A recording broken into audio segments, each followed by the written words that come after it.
And go. And hello once again mga kapatid. Ito, gawin na po natin kung paano mag-preserve ng dahon ng ampalaya for the winter. Para sa winter po. Ayan. Ito, hugas na yan. Hugas ng ating dahon at nagpakulo na rin ako ng tubig. Ayan siya. Ayun, may background na isang ano pa rito. Ito na yung niluto ko kanina. Ayan. Ayan, may konting sabaw siya. Dahil hindi naman purong isda yan. Ayan, paksiw na tilapia. Ayan. Tapos may ampalaya at talong. Tapos may sili. Okay na yan. For lunch. Ngayon, habang kumukulo, palakasin natin ang apoy. At kuha tayo dito ng ampalayang dahon. At ilagay natin dito. Yan. Yan. Yan, dapat kulong-kulo para mabilis. Yan, hindi naman na lutong-luto. Yung tama lang, parang salad lang siya. Ayan.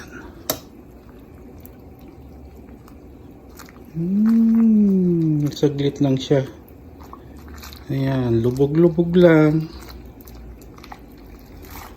Ayan. Yan, para magamit natin pagdating ng winter. Ayan. Dahil mahal ang ampalayang dahon. Yan.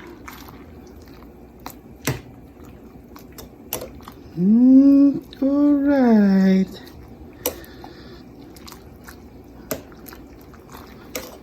Okay. Yan, pwede na siguro yan. Yan. Tamang lubog lang. Tapos, ilagay natin dun sa ating strainer. Chuk. Ayan siya. Ayan. Ayan, pwede na yan. Hindi gaanong luto. Yan. Ganun siya. Tapos, lagay ulit. Ayan. Lubog. Ito po ang proseso ko. Kasi tuwing summer lang meron nito. Sa winter wala na. Kaya kailangan natin, sayang naman kung hindi natin pre-preserve to kasi mahal nga. Ito pwede na ring igisa eh. Igisa mo lang sa kamatis, bawang, sibuyas, tapos lagyan mo ng tinapa, konting tubig, patis, tapos yun na. Pwede nang pang-ulam. Ayan, ganyan lang siya. Ganyan lang. Ganyan lang siya.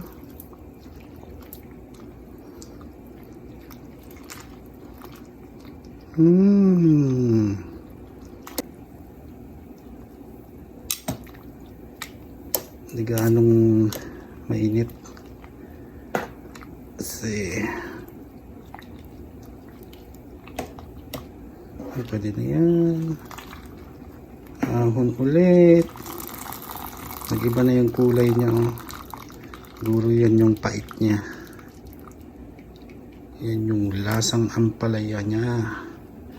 Naiwan. Kaya saglit lang para hindi maalis yung lasang ampalaya niya. Alright, ito. Yan na. Yan na ang resulta. Konti na lang siya. Ayan. Tapos patuluin natin.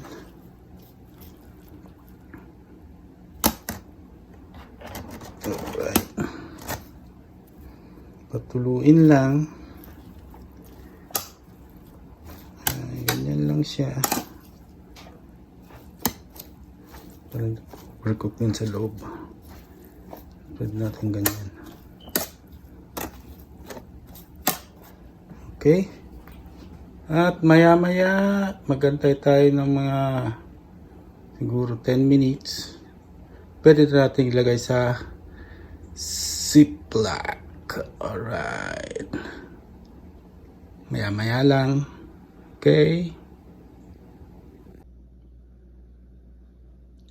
And hello guys. Hello mga kapatid. Pagpapatuloy natin ating ginagawa kanina. Kung saan i-preserve natin ang ating dahon ng ampalaya. Ayun. Ito na siya, cool down na siya. Napalamig na. Alright. At ngayon, ilalagay na natin sa ating Ziploc para katamtaman lang yung yan, laki niya. Isa o dalawang supot lang, pwede nang pangsahog sa munggo o anuman na pwede nating lagyan ng dahon ng ampalaya. Ito, ganyan lang po. Ayan, ayan. Yan, lagay natin dyan.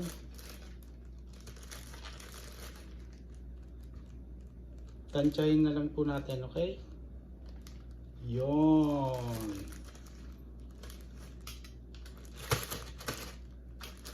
Ayun. Yan siya, oh. Ayan.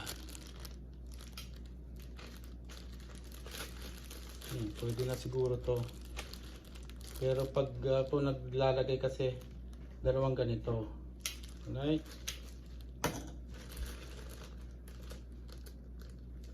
At ganito lang. At may papakita pala ako. Ganito yung itsura nung binibili namin dun sa groceries. Alright. Tingnan ko lang sa ref.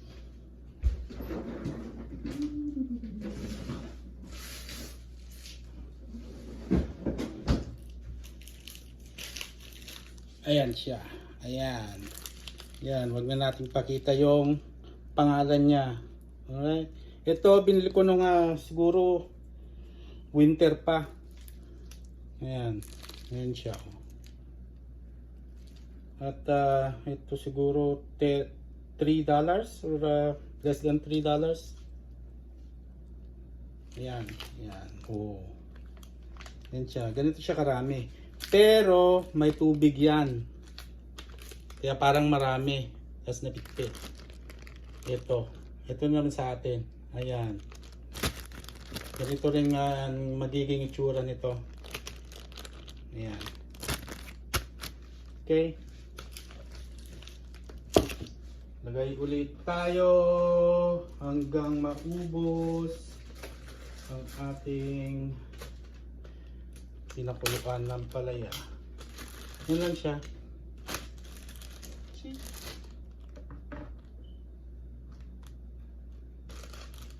Lagay.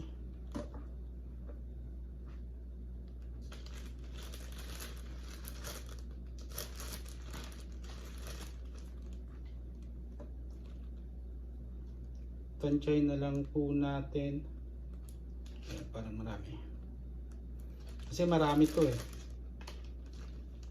Kahit ganito, marami to. Kasi naluto na siya. Ayan. Ayan. Tapos i-seal. Pang sandwich kasi to. sandwich. Okay, may hangin. Kailangan walang hangin. Yan.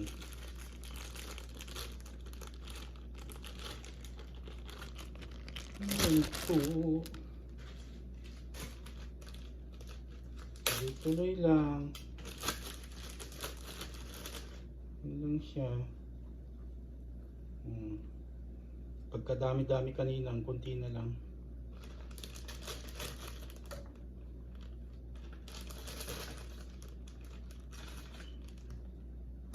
Yeah.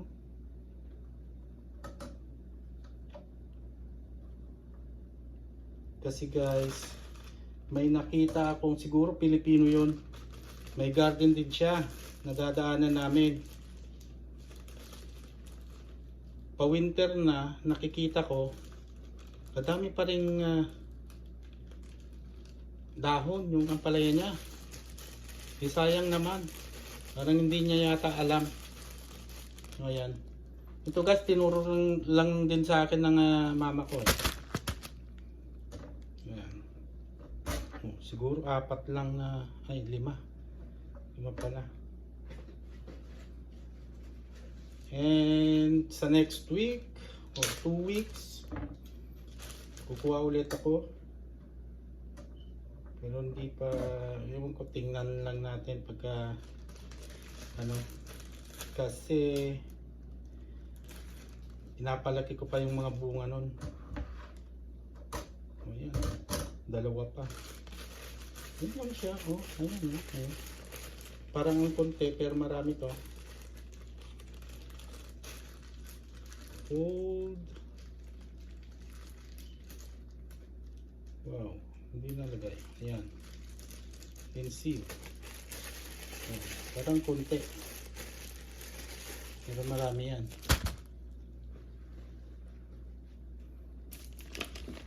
Ito kasi yung nabibili. Parang ang dami-dami. Pero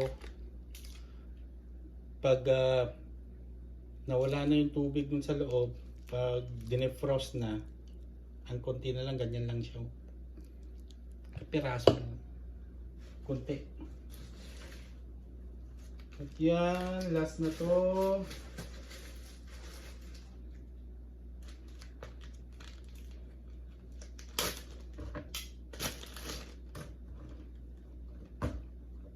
Ayan.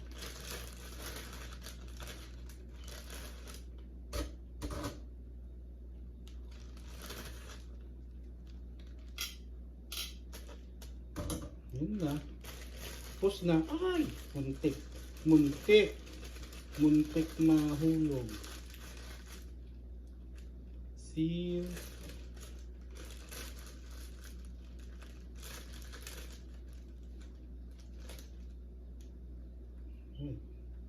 Why?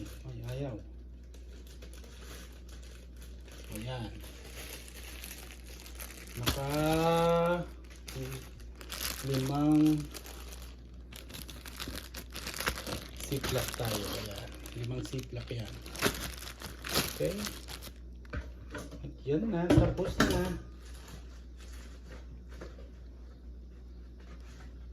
At may nagpapap kanina, may nag-message or yeah, something like that. Kanina nakita ng misis ko, shout out kay Anime World. Ayan, kapatid, shout out sa'yo. Ano, bibisitahin ko yung channel mo. Ako nag-uumpisa pa lang ako kaya ganitong content pa lang yung ginagawa ko. At summer, may mako-content. Ayan. Anime World, shoutout sa'yo, kapatid. Pops pala yung sabi niya, Pops. Alright. Paalam muna pansamantala. This is part 2 pala. Dun sa kasi mahaba-haba na.